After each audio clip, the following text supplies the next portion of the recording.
श्री गणेशाय नमः। श्री कृष्ण गोविंद हरे मुरारी, हे नाथ नारायण वासुदेवा। दोस्तों, आप सभी को आने वाली षष्ठीला एकादशी की हार्दिक शुभकामनाएं।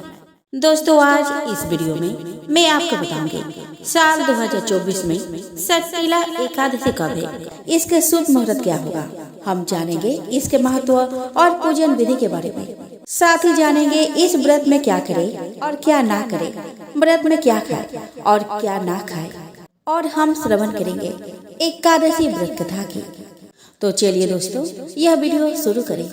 दोस्तों, हिंदू धर्म में एकादशी व्रत का विशेष महत्व है। माघ माह के कृष्ण पक्ष की एकादशी तिथि को षष्ठीला एकादशी का व्रत रखा जाता है। इस दिन व्रत रखते हैं और भगवान विष्णु की पूजा करते हैं। षष्ठीला एकादशी का व्रत 6 फरवरी 2024 दिन मंगलवार को रखा जाएगा। इस उपवास को करने से शारीरिक पवित्रता और निरोगता प्राप्त होती है। मान्यता है कि इस दिन भगवान विष्णु की पूजा करने से स्वर्ग की प्राप्ति होती है। षष्ठीला एकादशी के व्रत में तिल का उपयोग महत्वपूर्ण होता है। इसी के साथ इस दिन खाने वाले तिल का 6 प्रकार से इस्तेमाल किया जाता है। इस व्रत वाले दिन तिल का दान करने से स्वर्ग की प्राप्ति होती है। दोस्तों, हिंदू पंचांग के अनुसार माघ कृष्ण पक्ष की एकादशी तिथि 5 फरवरी 2024 की शाम 5:24 पर शुरू होगी और 6 फरवरी 2024 को शाम 4:07 पर समाप्त होगी। पूजा के लिए शुभ मुहूर्त सुबह 9:51 से दोपहर 1:57 तक है। एकादशी व्रत की शुरुआत दशमी के रात्रि में होती है। पारण द्वादशी में होता है, यानी कि व्रत पूर्ण द्वादशी को ही होता है। इस दौरान मुहूर्त का विशेष ध्यान रखना चाहिए। एकादशी को पूरे दिन रात निराहार रहकर व्रत रखा जाता है। द्वादशी पर सुबह व्रत खोला जाता है। पारण सूर्योदय के बाद ही होता है। शास्त्रों में कहा गया है कि एकादशी व्रत पारण द्वादशी तिथि के खत्म होने से पहले करना जरूरी है। यदि तिथियों की गड़बड़ के कारण द्वादशी तिथि सूर्योदय से पूर्व ही खत्म हो गई हो, ऐसी स्थिति में पारण सूर्योदय के बाद ही करना होता है। पारण के समय ध्यान रखना है कि एकादशी व्रत का पारण हरिवासर के दौरान नहीं किया जाता है। द्वादशी तिथि का पहला चौथाई समय हरिवासर कहा जाता है। चूँकि व्रत का पारण हरिवासर में नहीं होता, इसीलिए व्रती को पारण के लिए इसके खत्म होने का इंतजार करना होता है। यानी द्वादशी तिथि का प्रथम चौथाई समय बीतने के बाद पारण हो सकता है। पंचांग में हर तिथि की पूर्ण अवधि है। उसके बाद 4 भाग कर प्रथम भाग का समय बिताने के बाद ही पारण करना चाहिए। षष्ठीला एकादशी का व्रत पारण 7 फरवरी 2024 सुबह 7:06 से सुबह 9:18 तक किया जाएगा। दोस्तों, षष्ठीला एकादशी का पारण गाय के दूध से किया जाएगा। अगर संभव ना हो तो आप तुलसी दल, जल और फल से पारण कर सकते हैं। खास करके षष्ठीला एकादशी व्रत पारण के दिन खिचड़ी खाने का विधान है। पारण तिथि के दिन द्वादशी समाप्त होने का समय दोपहर 2:02 पर होगी। षष्ठीला एकादशी वाले दिन व्याघात योग प्रातः काल से लेकर सुबह 8:50 तक है। उसके बाद से हर्षण योग है, जो अगले दिन 7 फरवरी की सुबह 6:09 तक है। उस दिन ज्येष्ठा नक्षत्र प्रातः काल से सुबह 7:35 तक है। उसके बाद से मूल नक्षत्र है। दोस्तों, षष्ठीला एकादशी पर सूर्योदय से पूर्व बिस्तर का त्याग कर तिल से मालिश करें। तिल का उपरण लगाएं और फिर पानी में तिल डालकर स्नान करें। सूर्यदेव को जल में तिल मिलाकर अर्घ्य दें। अब व्रत का संकल्प लें। दिन भर तिल मिश्रित पानी का ही सेवन करें। शुभ मुहूर्त में पूजा की चौकी पर पीला कपड़ा बिछाएं। तांबे या चांदी के पात्र में श्री हरि विष्णु की मूर्ति रखकर तिल से स्नान कराएं। अब उन्हें पीताम्बरी, पीले फूल, वस्त्र, हल्दी, चंदन अर्पित करें। काला और सफेद तिल भगवान विष्णु के चरणों में अर्पित करते हुए यह मंत्र बोले, ओम नमः भगवते वासुदेवाय का एक माला जाप करें। तिल, गुड़, घी से बनी मिठाई में तुलसी पत्ता डालकर भोग लगाए। षष्ठीला एकादशी की कथा सुने।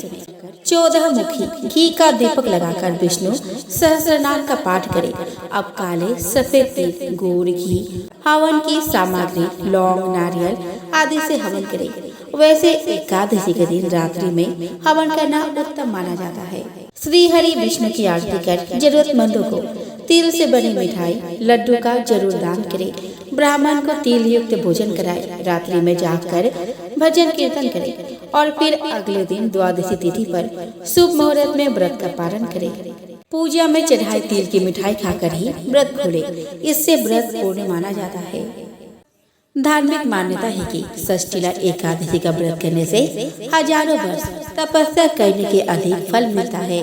साथ ही जो इस दिन तिल का अच्छा तरह से उपयोग करता है उसे कभी धन की कमी नहीं होती। आर्थिक तंगी से छुटकारा मिलता है। व्यक्ति को हजारों वर्ष स्वर्ग में रहने का पुण्य प्राप्त होता है। षष्ठीला एकादशी के दिन तिल से स्नान का विशेष महत्व होता है। इस दिन नहाने के जल में थोड़ा तिल डाल ले।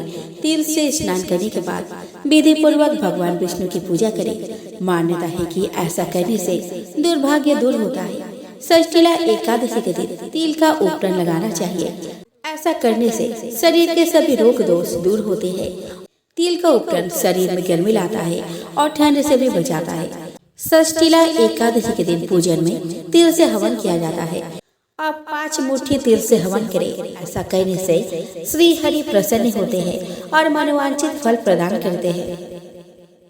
हिंदू धर्म में तिल को मोक्षदायक माना जाता है। षष्ठीला एकादशी के दिन तिल से तर्पण करने से पितरों की आत्मा को शांति मिलती है। इस दिन तिल से तर्पण करने से पितर प्रसन्न होते हैं और परिवार को धन समृद्धि का आशीर्वाद देते हैं। षष्ठीला एकादशी के दिन भोजन में भी तिल के खाद्य पदार्थों का प्रयोग करना चाहिए। इस दिन तिल डालकर भोजन बनाएं और भगवान विष्णु और माता लक्ष्मी को इसका भोग लगाने के बाद ही इसका सेवन करें। ऐसा करने से घर में धन धान्य का आगमन होता है। षष्ठीला एकादशी के दिन तिल का दान करने से जन्म मरण के चक्र से छुटकारा मिलता है। मान्यता है कि षष्ठीला एकादशी के दिन तिल का दान करने से स्वर्ग की प्राप्ति होती है। दोस्तों, हिंदू धर्म के अनुसार एकादशी व्रत करने की इच्छा रखने वाले मनुष्य को दशमी के दिन से ही कुछ अनिवार्य नियमों का पालन करना चाहिए। इन दिनों कुछ चीजों का सेवन निषेध माना गया है। दोस्तों, एकादशी के दिन यथाशक्ति अन्न दान करें, किंतु स्वयं किसी अन्य का दिया हुआ अन्न कदापि ग्रहण न करें। किसी कारणवश निराहार रहकर व्रत करना संभव न हो तो एक बार भोजन करें। इस दिन दूध या जल का सेवन कर सकते हैं। एकादशी व्रत में शकरकंद, कुट्टू, आलू, साबूदाना, नारियल, काली मिर्च, सेंधा नमक, दूध, बादाम, अदरक, चीनी आदि पदार्थ खाने में शामिल कर सकते हैं। एकादशी का उपवास रखने वालों को दशमी के दिन मांस, लहसुन, प्याज, मसूर की दाल आदि निषिद्ध वस्तुओं का सेवन नहीं करना चाहिए। एकादशी के दिन प्रातः लकड़ी का दातुन न करें। इस दिन वृक्ष से पत्ता तोड़ना वर्जित है अथवा स्वयं गिरा हुआ पत्ता लेकर सेवन करें। नींबू, जामुन या आम के पत्ते लेकर चबा ले और अंगुली से कंठ साफ कर ले। यदि यह संभव न हो तो पानी से 12 बार कुल्ली कर ले। एकादशी के दिन व्रतधारी व्यक्ति को गाजर, सलजम, गोभी, पालक इत्यादि का सेवन नहीं करना चाहिए। एकादशी पर श्री विष्णु की पूजा में मीठा पान चढ़ाया जाता है, लेकिन इस दिन पान खाना भी वर्जित है। फलों में केला, आम, अंगूर, बादाम, पिस्ता इत्यादि अमृत फलों का सेवन करें। सूखे मेवे जैसे बादाम, पिस्ता आदि का सेवन किया जा सकता है। एकादशी तिथि पर जौ, बैंगन, सेमफली नहीं खानी चाहिए। इस व्रत में सात्विक भोजन करें। मांस, मदिरा या अन्य कोई भी नशीले पदार्थ का सेवन नहीं करें। प्रत्येक वस्तु को प्रभु को भोग लगाकर तथा तुलसी दल छोड़कर ग्रहण करना चाहिए। दोस्तों, ज्योतिष में ऐसा माना जाता है कि एकादशी के दिन तुलसी के पत्ते तोड़ने से घर में अपशकुन आ सकता है और जीवन में समस्याएं बढ़ सकती है। एकादशी में तुलसी की पत्तियां तोड़ने से व्यक्ति को कम से कम 11 सालों तक समस्याओं का सामना करना पड़ सकता है। इसीलिए कहा जाता है क्योंकि तुलसी को पवित्रता और सौभाग्य का स्रोत माना जाता है। एकादशी के दिन मुख्य रूप से माता तुलसी की पूजा की जाती है, क्योंकि मान्यता है कि एकादशी में ही तुलसी माता और शालिग्राम का विवाह हुआ था। इसी वजह से यदि कोई एकादशी के दिन तुलसी पूजन करता है तो उसे विशेष फलों की प्राप्ति होती है। वही इस दिन तुलसी की पत्तियां तोड़ने से उन्हें शारीरिक नुकसान हो सकता है, जिससे आपको कई नकारात्मक प्रभाव हो सकते हैं। यदि हम पौराणिक मान्यताओं की बात करें तो किसी भी एकादशी के दिन माता तुलसी विष्णु जी के लिए निर्जला उपवास रखती है। इसी वजह से इस दिन तुलसी में जल चढ़ाने की भी मनाही होती है। यदि कोई इस दिन तुलसी तोड़ता है तो यह ईश्वर के अपमान जैसा होता है।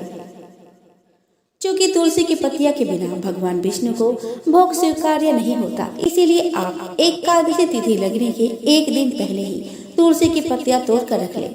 इस दिन आप तुलसी के गमले के पास नीचे गिरी हुई पत्तियों को भी धोकर भोग में चढ़ा सकते हैं। यदि आप मंदिर में पुजारी से प्रसाद में तुलसी की पत्तियां लाती है तो उनका इस्तेमाल भी दोबारा भोग लगाते समय कर सकती है। यदि आपको एकादशी के दिन किसी भी वजह से तुलसी की पत्तियां तोड़नी पड़े तो इसे सम्मान पूर्वक प्रार्थना करते हुए और क्षमा मांगते हुए तोड़े, लेकिन पत्तियां तोड़ने का उद्देश्य सिर्फ पूजा से जुड़ा हुआ होना चाहिए। एकादशी तिथि के दिन आप तुलसी के विधि विधान से पूजन कर सकती है, लेकिन इस दिन इसकी पत्तियां तोड़ने से बचना चाहिए, जिससे आपके जीवन में किसी तरह की नकारात्मक प्रभाव न पड़े। आइए दोस्तों, अब हम श्रवण करें षष्ठीला एकादशी की पावन व्रत कथा। दोस्तों, एक समय दालभ्य ऋषि ने पुरुषोत्तम ऋषि से पूछा कि हे महाराज, पृथ्वी लोक में मनुष्य ब्रह्म हत्या आदि महान पाप करते हैं, पराय धन की चोरी तथा दूसरे की उन्नति देखकर ईर्ष्या करते हैं, साथ ही अनेक प्रकार के व्यसनों में फंसे रहते हैं, फिर भी उनको नरक प्राप्त नहीं होता। इसका क्या कारण है? वे ना जाने कौन सा दान पुण्य करते हैं जिससे उनके पाप नष्ट हो जाते हैं। यह सब कृपया पूर्वक आप कहिए। पुरुषोत्तम मुनि कहने लगे कि हे महाभाग, आपने मुझसे अत्यंत गंभीर प्रश्न पूछा है। इससे संसार के जीवों का अत्यंत भला होगा। इस भेद को ब्रह्मा, विष्णु, रुद्र तथा इंद्र आदि भी नहीं जानते, परंतु मैं आपको यह गुप्त तत्व अवश्य बताऊंगा। उन्होंने कहा कि माघ मास लगते ही मनुष्य को स्नान आदि करके शुद्ध रहना चाहिए। इंद्रियों को वश में कर काम, क्रोध, लोभ, मोह, अहंकार, ईर्ष्या तथा द्वेष आदि का त्याग कर भगवान का स्मरण करना चाहिए। पुष्य नक्षत्र में गोबर, कपास, तिल मिलाकर उनके कंडे बनाना चाहिए। उन कंडों से 108 बार हवन करना चाहिए। उस दिन मूल नक्षत्र हो और एकादशी तिथि हो तो अच्छे पुण्य देने वाले नियमों को ग्रहण करें। स्नान आदि नित्य क्रिया से निवृत्त होकर सब देवताओं के देव श्री भगवान का पूजन करें और एकादशी व्रत धारण करें। रात्रि को जागरण करना चाहिए। उसके दूसरे दिन धूप, दीप, नैवेद्य आदि से भगवान का पूजन करके खिचड़ी का भोग लगाए। तत्पश्चात पीठा, नारियल, सीताफल या सुपारी का अर्घ्य देकर स्तुति करनी चाहिए। हे भगवान, आप दीनों को शरण देने वाले, इस संसार सागर में फंसे हुओं का उद्धार करने वाले हैं। हे पुंडरीकाक्ष, हे विश्व भावन, हे सुब्रह्मण्य, हे पूर्वज, हे जगतपति, आप लक्ष्मी जी सहित इस तुच्छ अर्घ्य को स्वीकार करें। इसके पश्चात जल से भरा कुंभ ब्राह्मण को दान करें और ब्राह्मण को श्यामा गौ और तिल पात्र देना भी उत्तम है। तिल स्नान और भोजन दोनों ही श्रेष्ठ है। इस प्रकार जो मनुष्य जितने तिलों का दान करता है उतने ही 1000 वर्ष स्वर्ग में वास करता है। तिल स्नान, तिल का उपटन, तिल का हवन, तिल का तर्पण, तिल का भोजन और तिलों का दान, ये तिल के 6 प्रकार हैं। इनके प्रयोग के कारण यह षष्ठीला एकादशी कहलाती है। इस व्रत के करने से अनेक प्रकार के पाप नष्ट हो जाते हैं। इतना कहकर पुरुषोत्तम ऋषि कहने लगे कि अब मैं तुमसे इस एकादशी की कथा कहता हूँ। एक समय नारद जी ने भगवान श्री विष्णु से यही प्रश्न किया था। भगवान ने जो षष्ठीला एकादशी का महात्मा नारद जी से कहा सो मैं तुमसे कहता हूँ। भगवान ने नारद जी से कहा कि हे नारद, मैं तुमसे सत्य घटना कहता हूँ। ध्यान पूर्वक सुनो। प्राचीन काल में मृत्यु लोक में एक ब्राह्मणी रहते थे। वो सदैव व्रत किया करती थी। एक समय वो 1 मास तक व्रत करती रही। इससे उसका शरीर अत्यंत दुर्बल हो गया। यद्यपि वो अत्यंत बुद्धिमान थी, तथापि उसने कभी देवताओं या ब्राह्मणों के निमित्त अन्न या धन का दान नहीं किया था।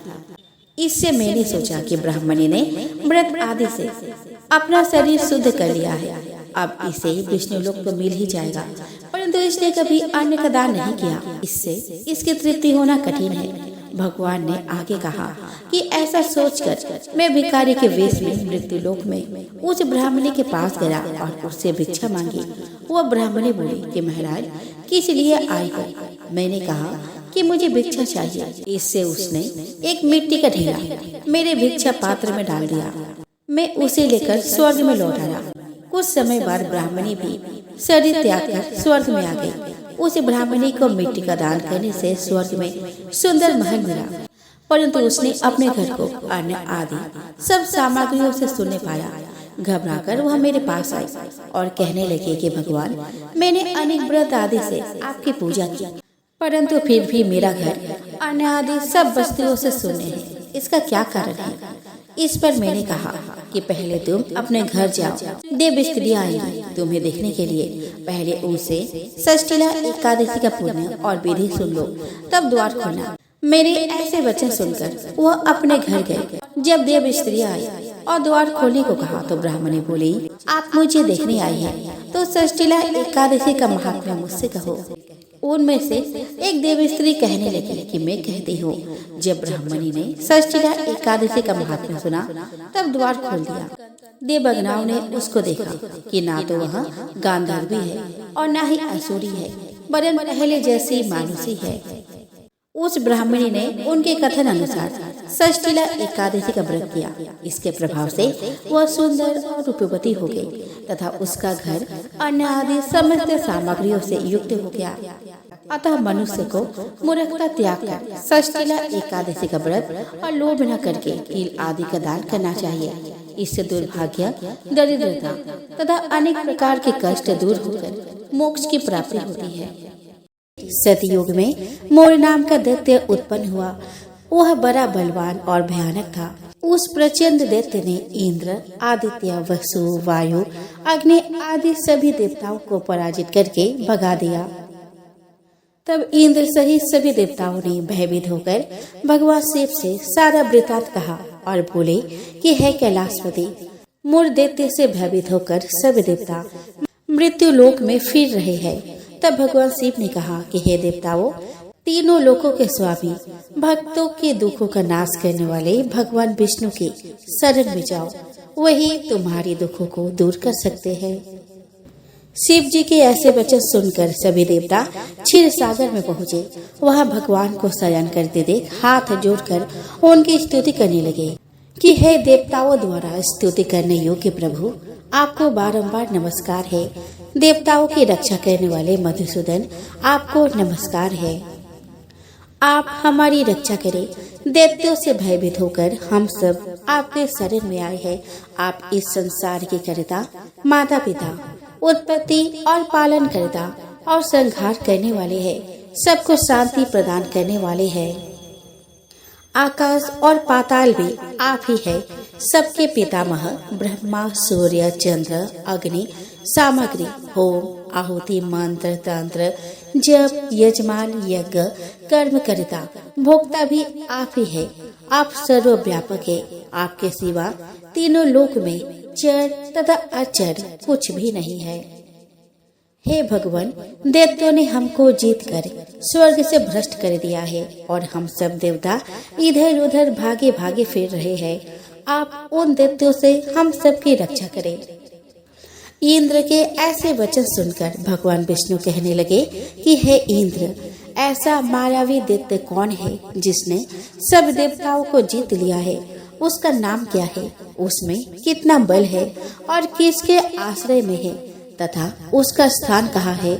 यह सब मुझसे कहो। भगवान के ऐसे वचन सुनकर इंद्र बोले कि भगवान, प्राचीन समय में एक नारी जंग नामक राक्षस था। उसके महापराक्रमी और लोक विख्यात मूर नाम का एक पुत्र हुआ। उसकी चंद्रावती नाम की नगरी है। उसी ने सब देवताओं को स्वर्ग से निकालकर वहां अपना अधिकार जमा लिया है। उसने इंद्र, अग्नि, वरुण, यम, वायु, ईश, चंद्रमा, नैऋत्य आदि सबके स्थान पर अधिकार कर लिया है। सूर्य बनकर स्वयं ही प्रकाश करता है, स्वयं ही मेघ बन बैठा है और सबसे अजय है। हे असुर निकंदन, उस दुष्ट को मारकर देवताओं को अजय बनाइए। यह वचन सुनकर भगवान ने कहा कि हे देवताओं, मैं शीघ्र ही उसका संहार करूंगा। तुम चंद्रावती नगरी जाओ। इस प्रकार कहकर भगवान सहित सभी देवताओं ने चंद्रावती नगरी की ओर प्रस्थान किया। उस समय जब दैत्य मूर सेना सहित युद्ध भूमि में गरज रहा था, उसकी भयानक गर्जन सुनकर सभी देवता भय के मारे चारों दिशाओं में भागने लगे। जब स्वयं भगवान रणभूमि में आए तो दैत्य उन पर भी अस्त्र शस्त्र आयुध लेकर दौड़े।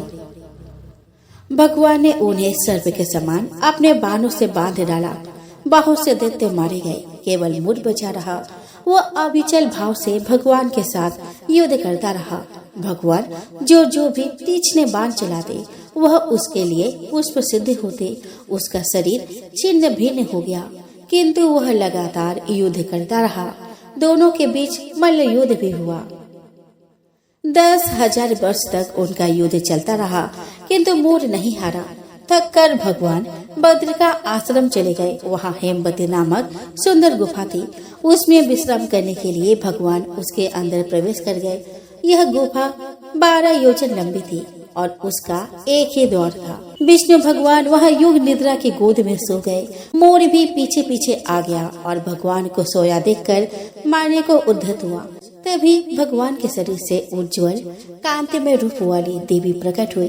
देवी ने राक्षस मूर को ललकारा, युद्ध किया और उसे तत्काल मौत के घाट उतार दिया।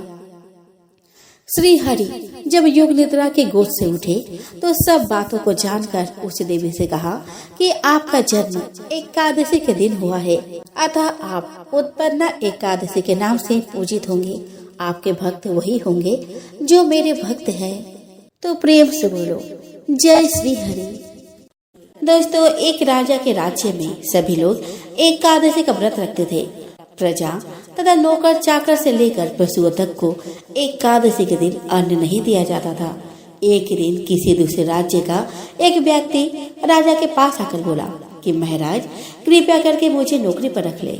तब राजा ने उसके सामने एक शर्त रखी कि ठीक है, रख लेते हैं, किंतु रोज तो तुम्हें खाने को सब कुछ मिलेगा, पर एकादशी को अन्न नहीं मिलेगा। उस व्यक्ति ने उस रात हाँ कर ली, पर एकादशी के दिन जब उसे फलहार का सामान दिया गया तो वह राजा के सामने जाकर गिड़गिड़ाने लगा, महाराज, इससे मेरा पेट नहीं भरेगा, मैं भूखा ही मर जाऊंगा, मुझे अन्न दे दो। राजा ने उसे शर्त की बात याद दिलाई, पर वह अन्न छोड़ने को राजी नहीं हुआ। तब राजा ने उसे आटा, दाल, चावल आदि दिए। वो नित्य की तरह नदी पर पहुंचा और स्नान कर भोजन पकाने लगा।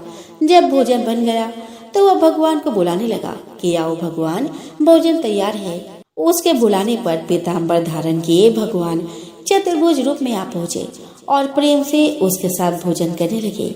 भोजन आदि करके भगवान अंतर्ध्यान हो गए तथा वो अपने काम पर चला गया। 15 दिन बाद अगली एकादशी को वह राजा से कहने लगा कि महाराज, मुझे 2 गुना सामान दीजिए। उस दिन तो मैं भूखा ही रह गया। राजा ने कारण पूछा तो उसने बताया कि हमारे साथ भगवान भी खाते हैं, इसलिए हम दोनों के लिए ये सामान पूरा नहीं होता। यह सुनकर राजा को बड़ा आश्चर्य हुआ। वह बोला कि मैं नहीं मान सकता कि भगवान तुम्हारे साथ खाते हैं। मैं तो इतना व्रत रखता हूँ, पूजा करता हूँ, पर भगवान ने मुझे कभी दर्शन नहीं दिए। राजा की बात सुनकर वह बोला कि महाराज, यदि विश्वास ना हो तो साथ चल कर देख ले। राजा एक पेड़ के पीछे छिपकर बैठ गए। उस व्यक्ति ने भोजन बनाया तथा भगवान को शाम तक पुकारता रहा, परंतु भगवान न आए। अंत में उसने कहा कि हे भगवान, यदि आप नहीं आए तो मैं नदी में कूद कर प्राण त्याग दूंगा। लेकिन भगवान नहीं आए। तब वह प्राण त्यागने के उद्देश्य से नदी की तरफ बढ़ा, प्राण त्यागने का उसका दृढ़ इरादा जानकर शीघ्र ही भगवान ने प्रकट होकर उसे रोक लिया और साथ बैठकर भोजन करने लगे। खा पी कर वे उसे अपने विमान में बैठाकर अपने धाम को ले गए। यह देखकर राजा ने सोचा कि व्रत उपवास से तब तक कोई फायदा नहीं होता जब तक मन शुद्ध न हो। इससे राजा को ज्ञान मिला और वह भी मन से व्रत उपवास करने लगा और अंत में स्वर्ग को प्राप्त हुआ। एक राजा था, उसके राज्य में प्रजा सुखी थी।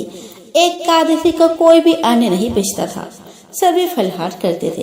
एक बार भगवान ने राजा की परीक्षा लेनी चाहिए। भगवान ने एक सुंदरी का रूप धारण किया तथा सड़क पर बैठ गए।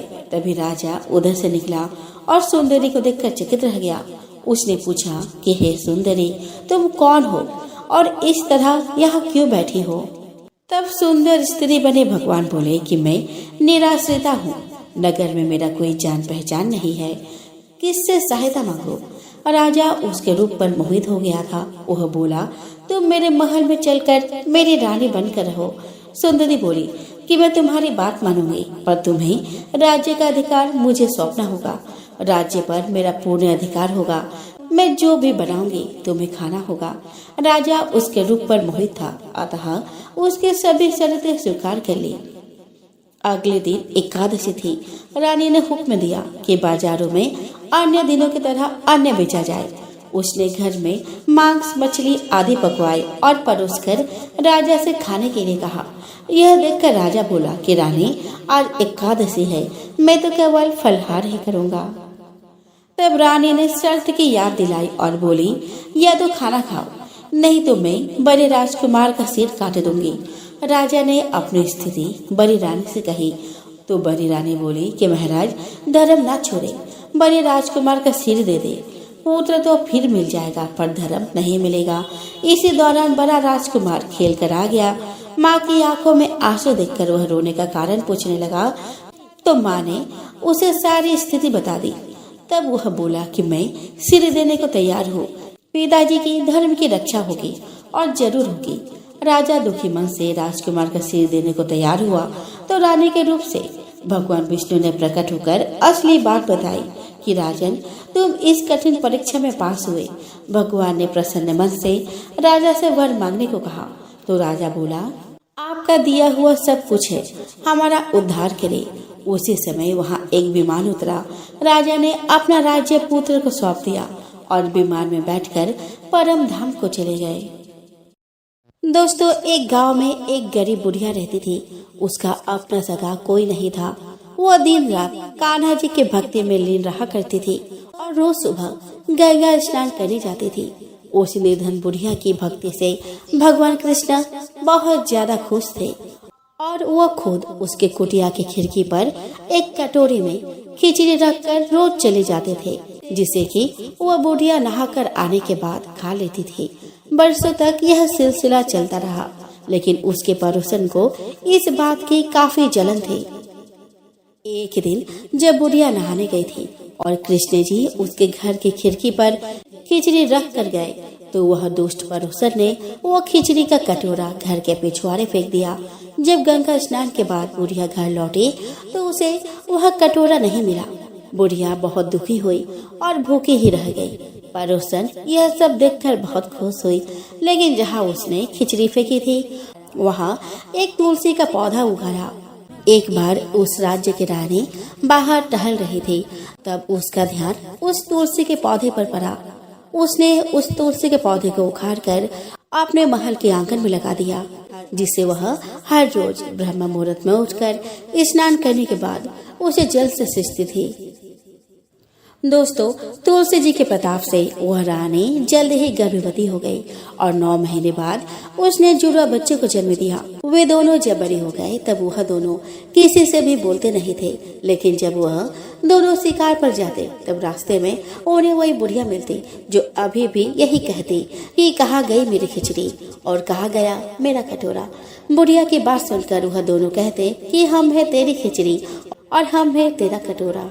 हर बार जब भी वह शिकार जाते तो बुढ़िया यही बात कहती, वह दोनों वही उत्तर देते।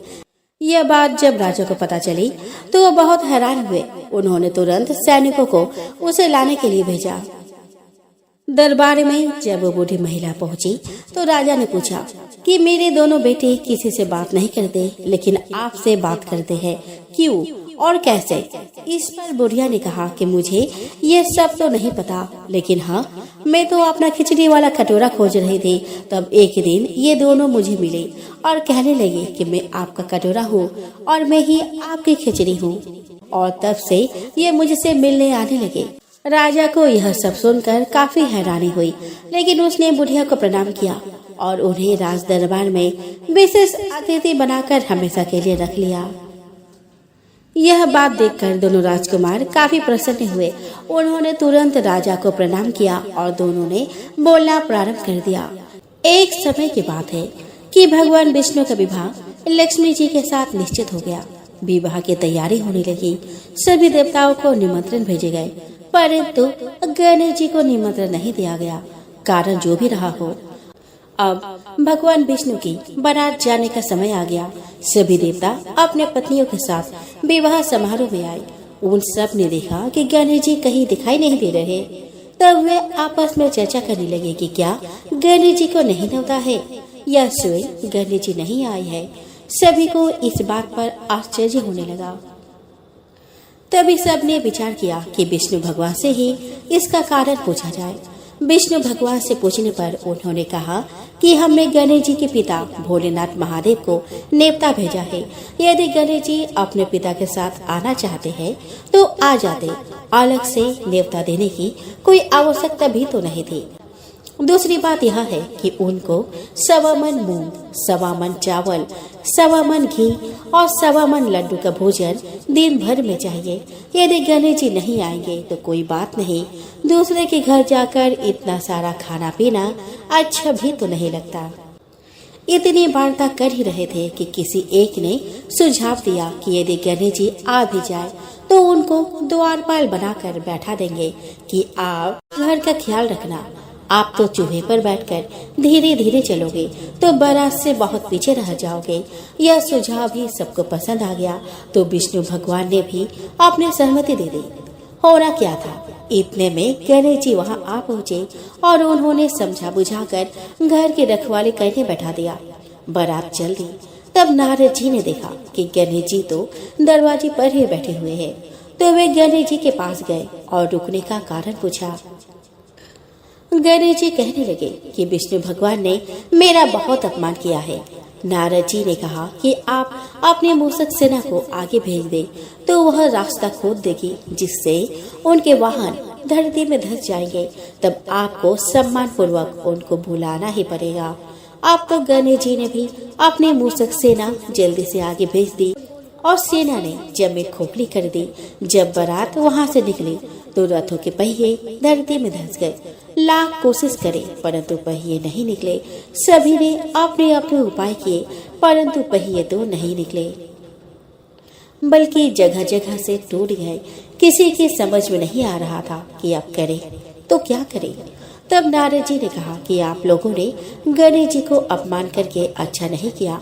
यदि उन्हें मना कर लाया जाए तो आपका कार्य सिद्ध हो सकता है और यह संकट टल सकता है। शंकर भगवान ने अपने दूत नंदी को भेजा और गणेश जी को लेकर आए। गणेश जी का आदर सम्मान के साथ पूजन किया। तब कहीं रथ के पहिए निकले। अब रथ के पहिए निकल तो गए परंतु वे टूट फूट गए, तो उन्हें सुधारे कौन। पास के खेत में ही एक खाती काम कर रहा था। उसे बुलाया गया। खाती अपना कार्य करने से पहले श्री गणेशाय नमः कहकर गणेश जी की वंदना मन ही मन करने लगा। देखते ही देखते खाती ने सभी पहियों को ठीक कर दिया। तब खाती कहने लगा कि हे देवताओं, आपने सर्वप्रथम गणेश जी को नहीं मनाया होगा और ना ही उनकी पूजन की होगी, इसीलिए तो आपके साथ यह संकट आया है। हम तो मूर्ख अज्ञानी है, फिर भी पहले गणेश जी को पूछते हैं, उनका ध्यान करते हैं। आप लोग तो देवता गण हैं, फिर भी आप गणेश जी को कैसे भूल गए। अब आप लोग भगवान श्री गणेश की जय बोलकर जाए तो आपके काम सब बन जाएंगे और कोई संकट भी नहीं आएगा। ऐसा कहते हुए बारात वहां से चल दी और विष्णु भगवान का लक्ष्मी जी के साथ विवाह संपन्न करा के सभी सकुशल घर लौटा। एक कसाई भगवान शालिग्राम के भक्त था। उसका नाम सदना था। सदना बहुत ही ईमानदार व भोला था। वह हमेशा भगवान का नाम लेता रहता था और उनकी कीर्तन करता रहता था। यहाँ तक कि वो जब मांस काटता या बेचता तब भी भगवान के नाम का गुणगान करता रहता था। ऐसे ही एक दिन कसाई सदना भगवान का नाम लेते हुए अपने मस्ती में कहीं जा रहा था।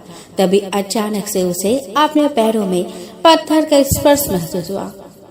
जब उसने नीचे देखा तो वहाँ एक काला पत्थर था। सदना कसाई ने वह पत्थर को यह सोचकर उठा लिया कि वह उसे अपने दुकान में ले जाकर उससे मांस का वजन नापेगा।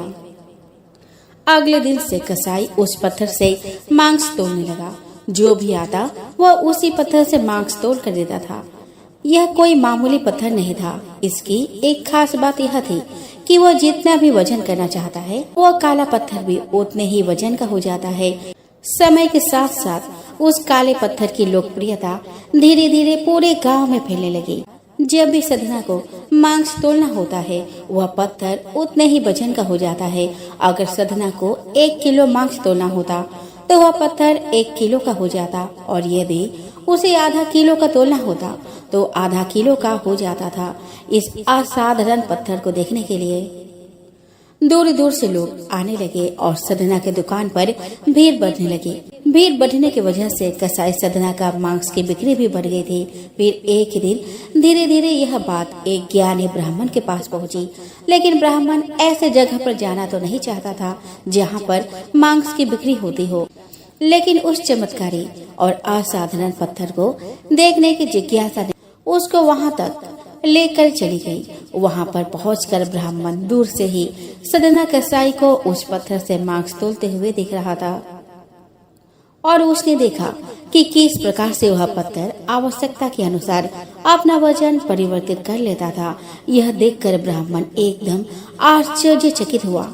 यह देख ब्राह्मण सदना कसाई के पास गया तो सदना ब्राह्मण को देखकर बहुत आश्चर्यचकित हुआ और साथ ही साथ सदना बहुत प्रसन्न भी हुआ। फिर सदना ने ब्राह्मण का नम्र भाव से स्वागत किया और ब्राह्मण को बैठने के लिए कहा। फिर सदना ने उस ब्राह्मण को उसके दुकान पर आने का कारण पूछा तो ब्राह्मण ने बताया कि वह उस काले पत्थर को देखने आया है। ब्राह्मण ने बताया कि यह कोई मामूली पत्थर नहीं है, यह भगवान शालिग्राम जी है। ब्राह्मण क्रोधित होकर कहते हैं कि भगवान शालिग्राम जी को मांस के साथ रखना बहुत बड़ा पाप है। सदना बहुत ही सरल और भोले स्वभाव का इंसान था और यह सुनकर उसको लगा कि वह अनजाने में बहुत बड़ी गलती कर रहा है। सदना ने ब्राह्मण से क्षमा मांगते हुए कहा कि वह तो ब्राह्मण है, वह शालिग्राम जी को अपने साथ लेकर जाए और उनकी पूजा अर्चना करे। यह कहकर सदना ने उस पत्थर को उस ज्ञानी ब्राह्मण को दे दिया। वह ब्राह्मण शालिग्राम जी को बड़े आदर सम्मान से अपने घर लेकर आए और वहां पर भगवान शालिग्राम जी को स्नान कराया और बड़ी भक्ति भाव से उनकी पूजा पाठ शुरू कर दी। ऐसे ही कुछ दिन बीत गए। एक दिन रात को ब्राह्मण के स्वप्न में भगवान शालिग्राम जी आए और उन्होंने ब्राह्मण से कहा कि वह उसके सेवा भाव से बहुत प्रसन्न हुए हैं, लेकिन तुम मुझे उस कसाई सदना के पास वापस छोड़ाओ। भगवान शालिग्राम कहते हैं कि सदना हमेशा मेरे नाम का गुणगान करता रहता है, जो कि मुझे बहुत अच्छा लगता है और ऐसे भक्त के लिए मैं कहीं भी रहने को तैयार हूँ। आज सदना कसाई के भक्ति भाव से प्रसन्न होकर साक्षात भगवान शालिग्राम ने सदना के साथ रहने की इच्छा व्यक्त करी। अगले ही सुबह ब्राह्मण भगवान शालिग्राम जी को अपने साथ लेकर उस कसाई सदना के दुकान पर गया और उन्होंने सदना को पूरी बात बताई और भगवान शालिग्राम जी को सदना को सौंप देता है। यह सुनकर सदना बहुत प्रसन्न होता है और मन ही मन में वचन लेता है कि वह आपसे मांस नहीं बेचेगा और वह अपना अधिक से अधिक समय भगवान के नाम लेने और कीर्तन करने में गुजारेगा। दोस्तों, प्राचीन समय की बात है। एक बार एक गांव में एक गरीब ब्राह्मण रहता था। वह ब्राह्मण नियमित रूप से श्री विष्णु का पूजन किया करता था। उसकी पूजा भक्ति से प्रसन्न होकर उसे भगवान श्री विष्णु ने दर्शन दिए और ब्राह्मण से अपनी मनोकामना मांगने के लिए कहा। ब्राह्मण ने लक्ष्मी जी का निवास अपने घर में होने की इच्छा जाहिर की। यह सुनकर विष्णु जी ने लक्ष्मी जी की प्राप्ति का मार्ग ब्राह्मण को बता दिया, जिसमें श्री हरि ने बताया कि मंदिर के सामने एक स्त्री आती है जो यहाँ आकर उपले थापती है। तुम उसे अपने घर आने का आमंत्रण देना और वह स्त्री ही देवी लक्ष्मी है। देवी लक्ष्मी जी के तुम्हारे घर आने के बाद तुम्हारा घर धन और धान्य से भर जाएगा। यह कहकर विष्णु जी चले गए। अगले दिन वह सुबह 4 बजे ही मंदिर के सामने बैठ गया। लक्ष्मी जी उपले थापने के लिए आई तो ब्राह्मण ने उनसे अपने घर आने का निवेदन किया। ब्राह्मण की बात सुनकर लक्ष्मी जी समझ गई कि यह सब विष्णु जी के कहने से हुआ है। लक्ष्मी जी ने ब्राह्मण से कहा कि तुम महालक्ष्मी व्रत करो। 16 दिन तक व्रत करने और 16वें दिन रात्रि को चंद्रमा को अर्घ्य देने से तुम्हारा मनोरथ पूरा होगा। ब्राह्मण ने देवी के कहे अनुसार व्रत और पूजन किया और देवी को उत्तर दिशा की ओर मुँह करके पुकारा। लक्ष्मी जी ने अपना वचन पूरा किया। दोस्तों, उस दिन से यह व्रत विधि विधान से करने से व्यक्ति की मनोकामना पूरी होती है। आइए दोस्तों, अब हम श्रवण करेंगे एकादशी माता की आरती। ओम जय एकादशी माता, ओम जय एकादशी माता। विष्णु पूजा व्रत को धारण कर शक्ति मुक्ति पाता। ओम जय एकादशी माता। तेरे नाम गिनाओ देवी, भक्ति प्रदान करनी मैया, भक्ति प्रदान करनी। गण गौरव के देनी माता, शास्त्रों में वर्णी। ओम जय एकादशी माता। मार्गशीर्ष के कृष्ण पक्ष की उत्पन्न विश्वतारिणी जनमी, उत्पन्न विश्वतारिणी जनमी। शुक्ल पक्ष में हुई मोक्षदा, शुक्ल पक्ष में हुई मोक्षदा। मुक्तिदाता बनाई ओम जय एकादशी माता। पौष के कृष्ण पक्ष की सफला नामक है मैया, सफला नामक है। शुक्ल पक्ष में होए पुत्रदा, शुक्ल पक्ष में होए पुत्रदा। आनंद अधिक रहे ओम जय एकादशी माता। नाम सट्टिला माघ मास में कृष्ण पक्ष आवे। शुक्ल पक्ष में जया कहावे, शुक्ल पक्ष में जया कहावे। विजय सदा पावे ओम जय एकादशी माता। विजय फागुन कृष्ण पक्ष में शुक्ला आम्र की। पाप मोचनी कृष्ण पक्ष में, पाप मोचनी कृष्ण पक्ष में। चैत्र महाबल की ओम जय एकादशी माता। चैत्र शुक्ल में नाम कामेदा, धन देने वाली ओ मैया, धन देने वाली। नाम बरतने कृष्ण पक्ष में, नाम बरतने कृष्ण पक्ष में। बैसाख महावाली ओम जय एकादशी माता। शुक्ल पक्ष में होए मोहिनी, अपरा ज्येष्ठ कृष्ण पक्षी ओ मैया, अपरा ज्येष्ठ कृष्ण पक्षी। नाम निर्जला सब सुख करनी, नाम निर्जला सब सुख करनी।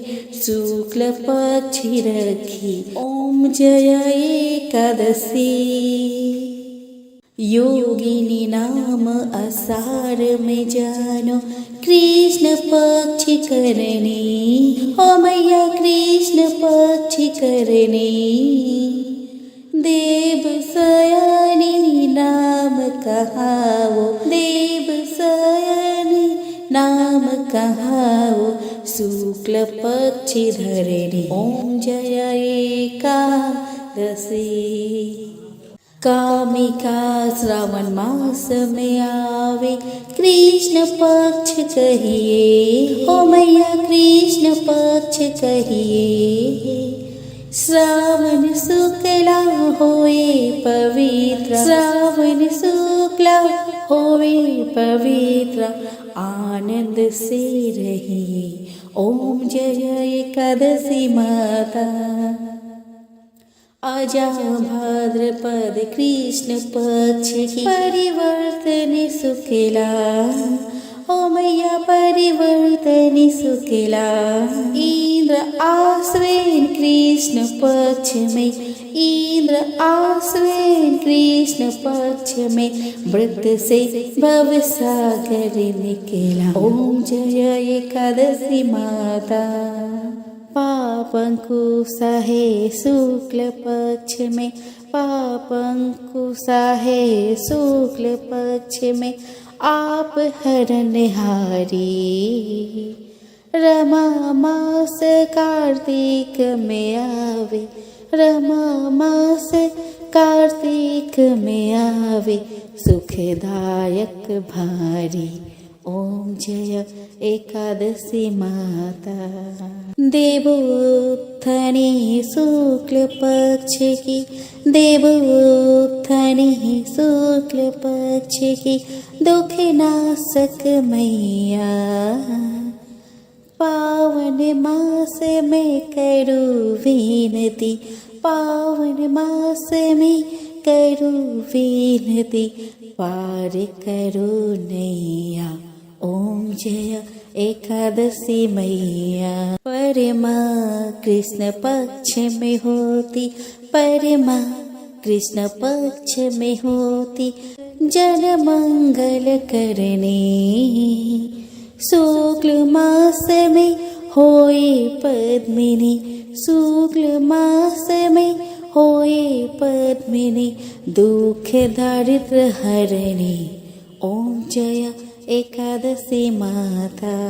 जो कोई आरती एकादशी की, जो कोई आरती एकादशी की, भक्ति सहित गावे, जन गुरुदिता स्वर्ग का वासा, जन गुरुदिता स्वर्ग का वासा, निश्चय वह पावे ओम जय एकादशी माता।